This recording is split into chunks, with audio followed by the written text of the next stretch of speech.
السلام علیکم ورحمۃ اللہ وبرکاتہ۔ ہم اپنے چینل قرآن وظائف آفیشیل میں آپ کو خوش آمدید کہتے ہیں اور ہم امید کرتے ہیں کہ ہمارے جتنے ور ہیں اللہ کے فضل و کرم سے بالکل عافیت سے ہوں گے۔ ہمارے چینل قرآن وظائف آفیشیل کو آپ سبسکرائب کر کے گھنٹی کے بٹن کو دبا کر آل نوٹیفیکیشن پر کلک کر دیں تاکہ ہماری تمام نئی آنے والی ویڈیوز کی اپڈیٹ آپ تک بر وقت پہنچتی رہے۔ آج کے اس ویڈیو میں ہم آپ کو بتا رہے ہیں لیلۃ القدر کی رات کا عمل، اور یہ عمل ہے اپنی زندگی کے تمام گناہوں کو اللہ کی ذات عالی سے بخشوانے کا۔ آج سے آخری عشرہ شروع ہو رہا ہے۔ حضور صلی اللہ علیہ وسلم جب آخری عشرہ شروع ہو جاتا تھا، اشد میزرہ، آپ اپنا تہبند کس لیا کرتے تھے، یعنی آپ عبادت کے لیے کمر کس لیا کرتے تھے۔ اللہ تبارک و تعالی کی عبادت میں اور زیادہ انہماک اور زیادہ شوق اور زیادہ شغف اور محبت کے ساتھ محو ہو جایا کرتے تھے۔ حضرت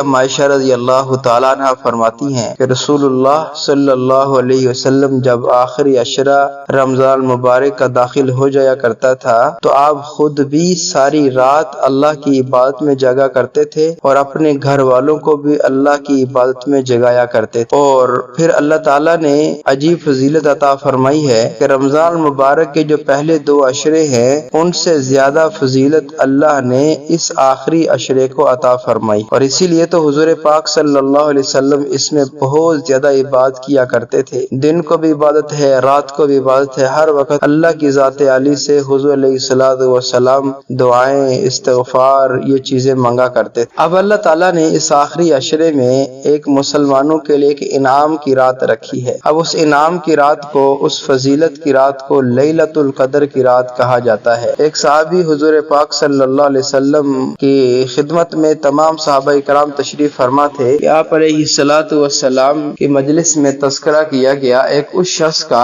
جو بنی اسرائیل میں، بعض علماء کرام نے فرمایا کہ انبیاء کرام تھے، بعض نے فرمایا کہ وہ مجاہدین تھے، کہ جن کی عبادت 83 سال کی عبادت کے برابر ہوئی۔ تو حضور پاک صلی اللہ علیہ وسلم کے صحابہ کرام کو جب اس بات کا علم ہوا کہ ہماری تو عمریں بہت چھوٹی ہیں، چھوٹی چھوٹی عمریں ہیں، ان لوگوں کا مقام اور مرتبہ ثواب تو بہت بڑھ گیا ہم سے، تو یہ بات کہنے کی دیر تھی، صحابہ کرام کے دل میں یہ چیز پیدا ہوئی، یہ خیال ابھی ابھرا کہ ہم عبادت میں ان لوگوں سے پیچھے رہ گئے۔ تو حضور پاک صلی اللہ علیہ وسلم کے ساتھ ابھی وہ بات چیت کر رہے تھے تو اللہ نے میرے نبی کو فرمایا کہ میرے لاڈلے صحابہ کو کہہ دو کہ پریشان ہونے کی ضرورت نہیں، ہم نے آپ کے لیے ماہ مبارک میں، رمضان مبارک میں ایک ایسی رات نازل فرمائی ہے کہ جس رات میں تم عبادت ایک رات کی کرو گے اللہ تمہیں 83 سال 4 مہینے کی عبادت کے برابر ثواب عطا فرمائیں، بلکہ فرمائے کہ خیر من الف شہر،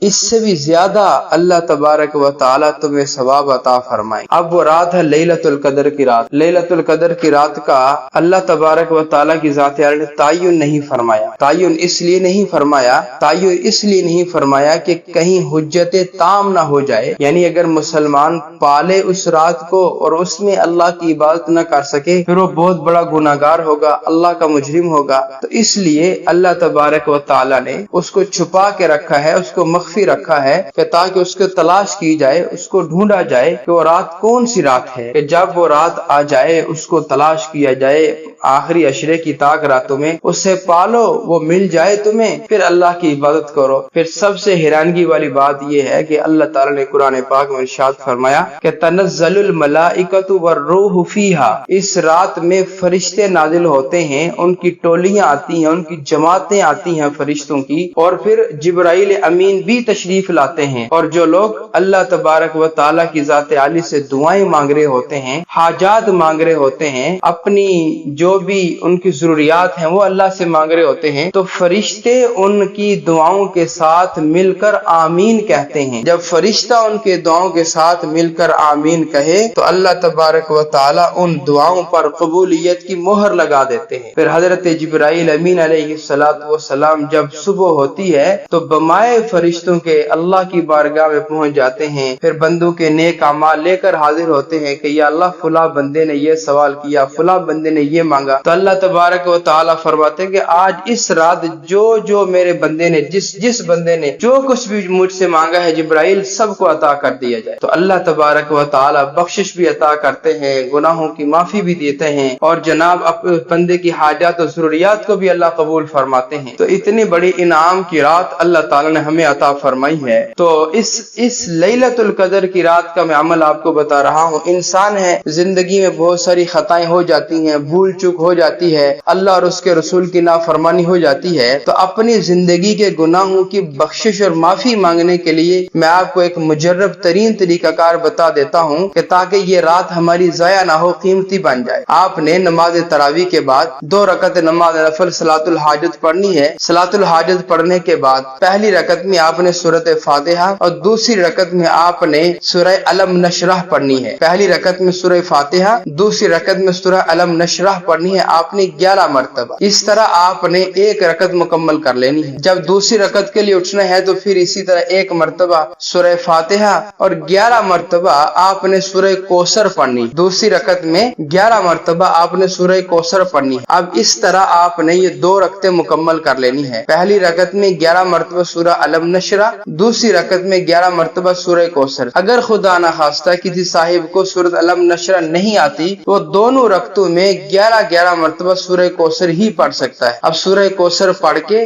بعد میں آپ نے اتحیات بیٹھ کر سلام پھیر کر 2 رکعت نماز نفل صلاۃ الحاجت مکمل کر لینی ہے۔ اس کے بعد آپ نے 100 مرتبہ اللہم انک عفو تحب العفو فاعف عنا یا غفور، اللہم انک عفو تحب العفو فاعف عنا یا غفور، یہ دعا آپ نے پڑھنی ہے۔ 100 مرتبہ یہ دعا پڑھنی ہے۔ دعا پڑھنے کے بعد پھر اللہ تبارک و تعالی سے اپنے ساری زندگی گناہوں کی معافی اور بخشش طلب کر لینی ہے۔ اگر سمندر کی جا کے برابر بھی آپ کے گناہ ہوں گے، اللہ تبارک و تعالی ان سارے گناہوں کو بخش دے۔ اللہ کی ذات عالی سے دعا گو ہوں کہ اللہ تبارک و تعالی دنیا آخرت میں ہم سب کا حامی و ناصر ہو۔ انشاءاللہ اب ہماری ملاقات ہوگی اگلی ویڈیو میں۔ السلام علیکم ورحمۃ اللہ وبرکاتہ۔